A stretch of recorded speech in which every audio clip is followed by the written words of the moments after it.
we often think when we're selling something and we're making paid for that.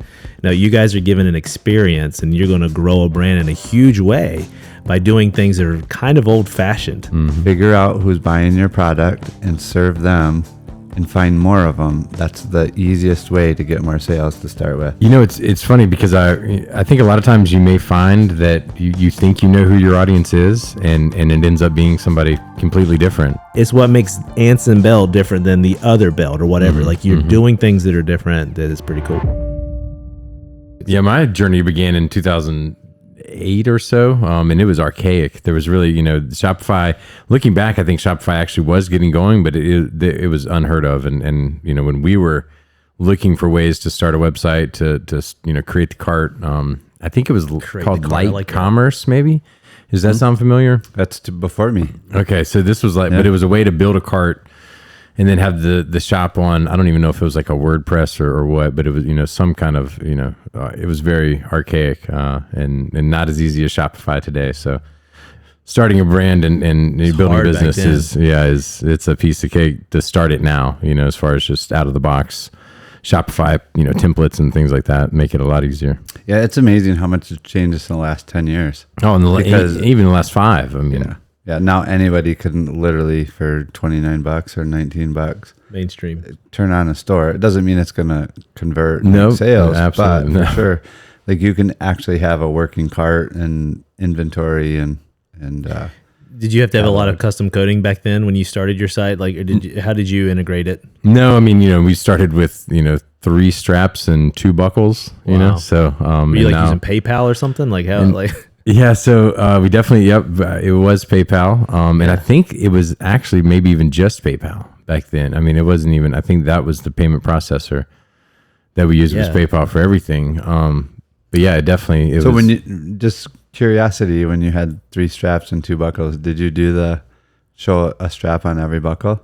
Yeah, I mean, so we had, so we had our kind of, those 6 kind of possibilities as complete belts, and then we sold the box set, and that was my dad's idea. I mean, that was kind of one of the best things that we ever did, and every single one of our competitors, and y'all know if you're listening that this is true, that you guys wanted to start selling box sets after you saw that we were, and it makes the most sense. You bundle and you can save a little bit, and it's a 20% value. Yeah, so and the combination difference really makes it gives you variety with your wardrobe. Absolutely. 3 straps, 2 buckles, you can mix and match. And actually for those watching at home, I have one of our box sets here, and this is kind of the packaging that the box set has evolved into, but it definitely was not like this in the beginning. Used to use U-line, boxes and tissue and the wax stamp, as I mentioned on the other episode. So. And obviously you don't start out with the price that you get now because you guys buy a huge volume, but that would be a good thing to talk about is the pricing of actually getting something custom. And at what point do you do that? I think in the beginning you use what resources you have, and there's so many ways to make generic packaging your own, and whether it's like even with a stamp of just a rubber stamp in your brand, or some way to put your brand name on there. And then I think as you get some money that you want to put into, and invest into the packaging, start researching, and when you're buying larger numbers and larger quantities, so that, because a packaging company really isn't going to talk to you unless you're, ordering thousands, of those boxes. You can get your name printed on it and it's still brown fairly inexpensively. Yeah, nowadays. Absolutely. There's a lot of the sticker mule and those kind of things. Can whether it's a poly bag, something like that, printed with your logo and stuff. So that's really where I would start. How important do you think that is? How important do you think that is? I think it's important. I think, and I know that we're going to talk about it in a later episode, but the presentation matters. People are never ever going to get another first impression, and when they get, I know I've ordered some really high quality supplements. And they come in a box, and then they shipped it in a poly bag. And the boxes, when they cut the thing open, they're smashed. And it's like, no matter how nice that box was when you got it, when it I don't understand shipping cardboard boxes in poly bags. That's something and it gets smashed. That we won't do. It was like mentally it didn't make sense, but it felt like it was an inferior product. It's like I just Yeah. didn't think of it Right off as the a bat- right high off the bat, quality you're of questioning it. supplement that it wasn't, and I quit buying it. Yep. I And if found it had been another the one. opposite, if it had been in a cardboard box in the presentation, maybe some tissue or some kind of filler in there with a nice box, it would have, you know. So like part of the basics, you know, with the e-commerce brands and stuff, like for you when you started the brand or other people you worked with, like setting that target audience and find out who that is and who you're really trying to reach and communicate to, what helped you kind of go along the lines and get there for that?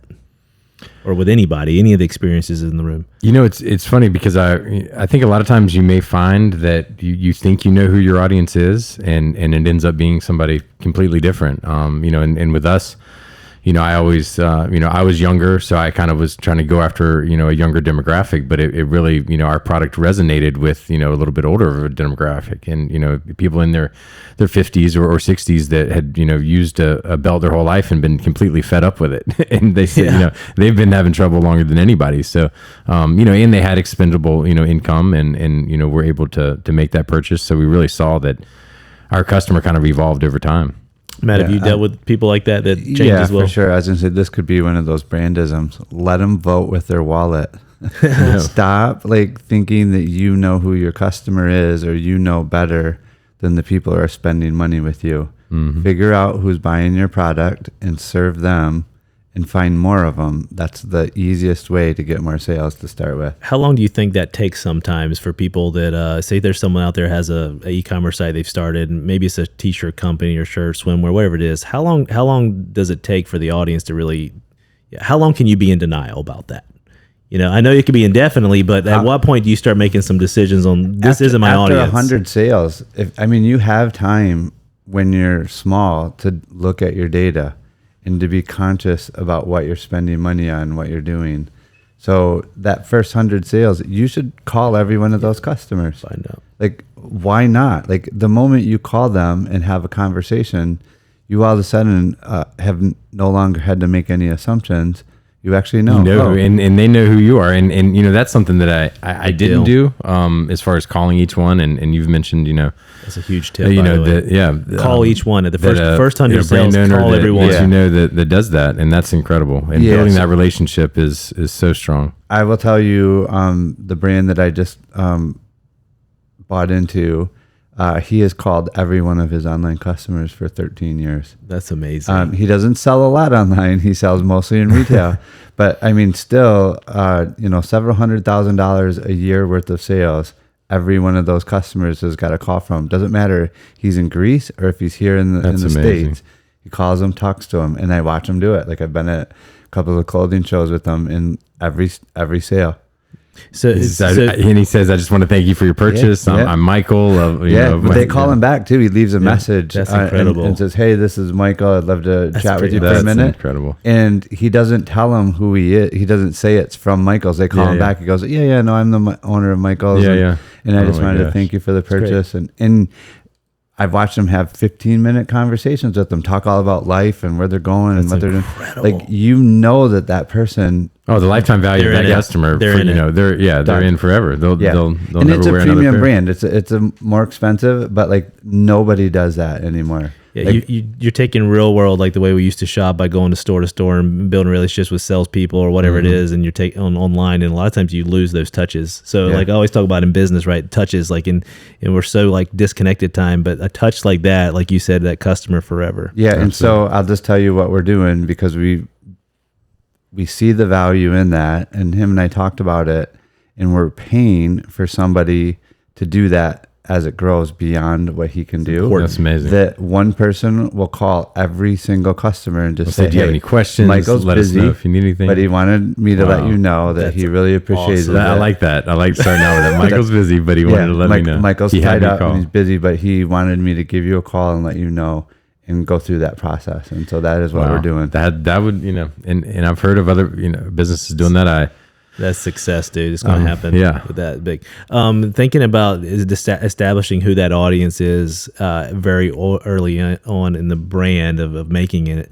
How important is it to do that early versus later? You know, thinking about once you get into the brand, so even later within your current clientele and so forth, and changing things, how that can affect your business. Like the simple things can make you kind of disassociate age demo and things of that. Like, why do you think it's so important?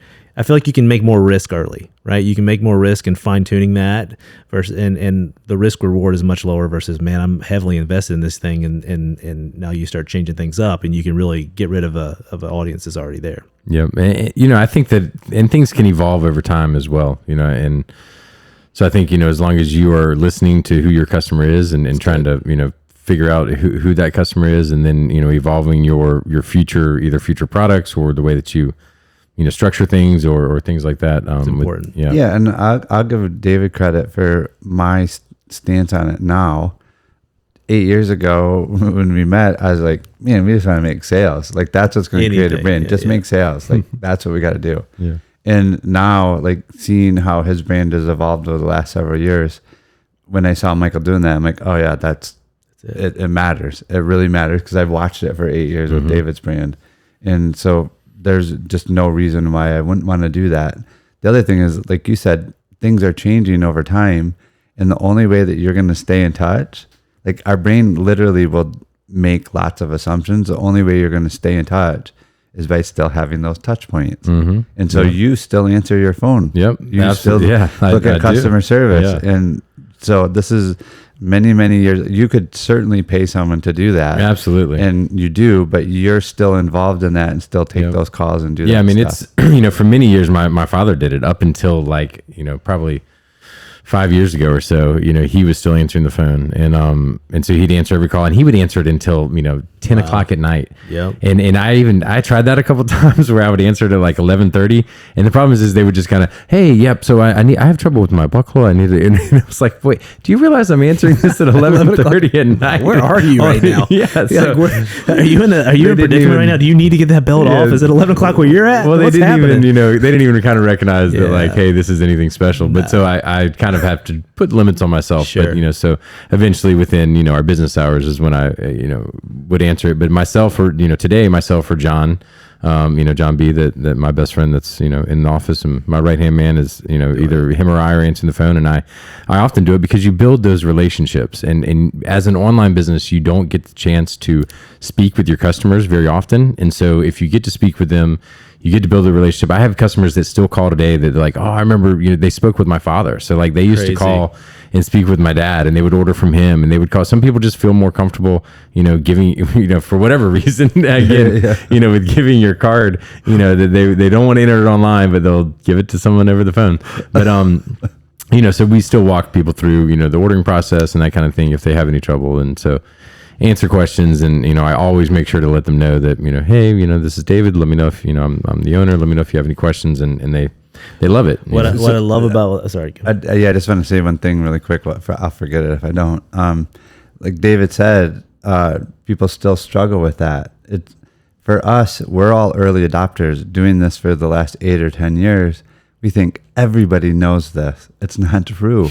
Like before COVID, about 10% of sales were done online. Yeah, it's amazing what even in the last 3 years, what the the statistics. Yeah, during COVID, it went up to as much as 33% of things were purchased online, and That's now crazy. it's got back down to about 27. But still, like huge. if you think about that, there's still 7 out of 10 in the market that are not buying their stuff It's online. incredible. The room for growth is so we're still in the it's exponential. We're still in the baby ages of e-commerce. I mean, this thing is just getting. So going. what I really one of the big takeaways from the conversation you guys just had that I think the viewer needs to recognize is the value you're giving this beyond a product. Like we often think when we're selling something and we're making paid for that. No, you guys are given an experience, and you're going to grow a brand in a huge way by doing things that are kind of old fashioned. Yeah. Like in a digital world, it would be tagged old fashioned. We're calling, we're doing those things because those touch points with customers and customer base, no matter what you're doing in life, is so valuable, and to building a brand, to building something that's going to last. And as you continue those things and scale that business and continue those things, it's what makes Anson Belt different than the other belt or whatever. Like you're doing things that are different. That is pretty cool. Yeah, I agree. Platforms, right? So this whole thing. So you're in that process of, hey, I'm going to go start selling things and stuff. Mm-hmm.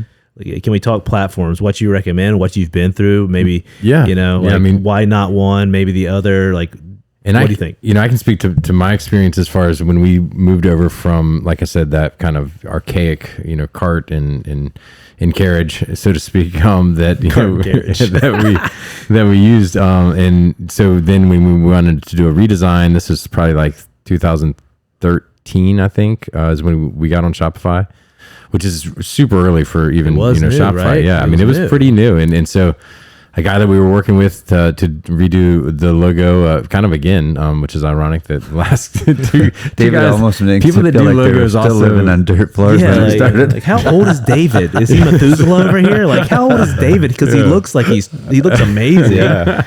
I just He's turned 3 40 times older than last us, week, actually. So if you're wondering, but yeah, so we used Shopify, and that was kind of like, wow, like this is amazing, and it is evolving. Every day they just released a ton of new updates and the data and analytics and then all those things. But that really, from everything I hear, that's. I mean, Matt could definitely speak to, of the other platforms, but Shopify. Yeah, 'cause we had to work on all of them. I want to hear this. I'm all ears right now. Yeah, flat out, Shopify is the 800-pound gorilla. They've done it really well.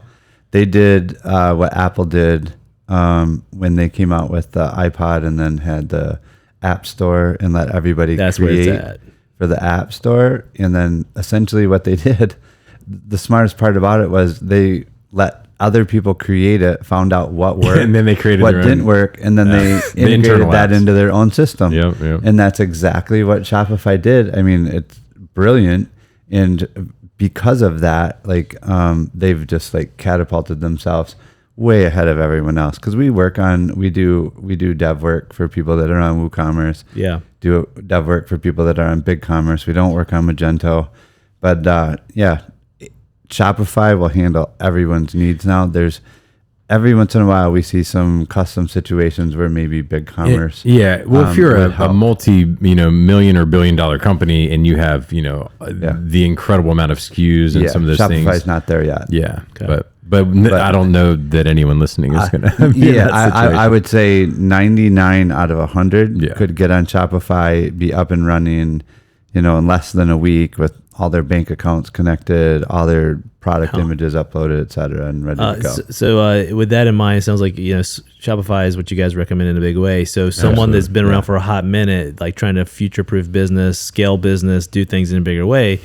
Have you had any of those hard conversations with someone, say WooCommerce or something like that? It's like, hey guys, it's time to come over. And when do you make that jump? I'm sure you've we've migrated a lot of companies over, and the weird thing is we can migrate a WooCommerce site over to Shopify almost pixel for pixel, exactly identical, and it'll still convert better. So, and the only reason why I think that that's happening is because it's what we call prototypical. And so if the person has to like think about what to do in the process of the website, those are areas where it's creating friction and they might leave. So out of those 100 visitors, like you can find where they're going through the process and all of a sudden it gets complicated and there's a huge drop-off point. So everybody thinks like, oh, well, my site's different, or oh, my customers are different. No, your customers are still human, just like all the other ones. And we're basically herd animals. Like we all think like, oh, I make my own decisions. But how we act and behave and interact with things is very, very similar. Awesome. Yeah. Cool. Anything else about basics? This is like the episode called The Basics. Obviously, you got to collect their money, or else, the whole point of this is to get the money and make a living. So I would say that you're going to definitely want to offer, like now Shop Pay is actually as far as really well. A payment processor. It's kind of, how do you connect your store? What kind of payment options do you offer your customers? Which I think is an important topic, and you don't want to offer too many. That's something that there's all of these options. There's Google Pay, there's Apple Pay. Why is that? Why don't PayPal. you want to give them more options? It's literally called the paradox of choice. Yeah, it's like, oh, okay, I have X amount of cards in your wallet, but how many do you use? Use one. One. Yeah, or 2 out of 10. And so the goal is like you want things to be easy for them to not have to think about, go, oh, okay, they accept PayPal. Boom. You know that like on the e-commerce website, it's about 30% of your revenue. So like having that there is a good idea. And it's crazy how probably universal that almost is. It is. It's like about 30%. But that's the funny thing is everybody thinks like, oh, well, that's my site. Oh, that's my site. I get to look at hundreds of them and we get to compare the data from hundreds of them. And we can literally, the reason why we can give optimization like best practices is because that's what you see across the gamut of everything. So another part of that is, and that's kind of recently come about, is like a quad payment solution, so, and that's something that we implemented in the last year and a half or so. One's like, Klarna is one that we use. And they're not a paid sponsor, although if you're listening, Klarna, we're open. But, so, we use that as an option for people that, they don't have it, at the moment, but they want to break it up over, 4 or 5 weeks and that gives them the option to do that. And I'll tell you, early on, I made an assumption because I'm not the customer and said, why would someone do that on a $50 average order value? Well, usually it's the $100. So like, and you can set it, and you can set it so that it doesn't offer it at like a certain price point, so you can say, okay, I want to offer it on the $100 box set, but not the $50, complete belt. Right. But we have sites that have an average order value between $50 and $60, and people still and do it's boosted conversions significantly. Yeah. So there's still people in your market that want your product that don't want to pay for it all right now, or are willing to pay for it over 4 payments, and it doesn't cost you as a store owner. It's a little bit more, so there's a little bit higher percentage. It's kind of like with like a business card or a rewards card. You pay a little bit more. You still take the sale. Yeah, no, it's worth taking. Do you get paid up front or as they pay? So you get paid up front. Nice. But like by Klarna, I guess So they hold the debt. They make deposits. So but they just take a higher percentage. You want the customer. You want the customer because then you get to market to them again and again and again. So this goes back to, even if you took that $1 less on that first sale, because that's the way they wanted to figure out their product or pay you, now you have them. And if you're calling them or doing these other things that we're talking about, like those little things that you do compound over time. And it's the reason why you'll succeed and build a brand where the other ones are they're looking for that fix of like, oh, a bunch of sales and I want my money right now, and then they just don't last.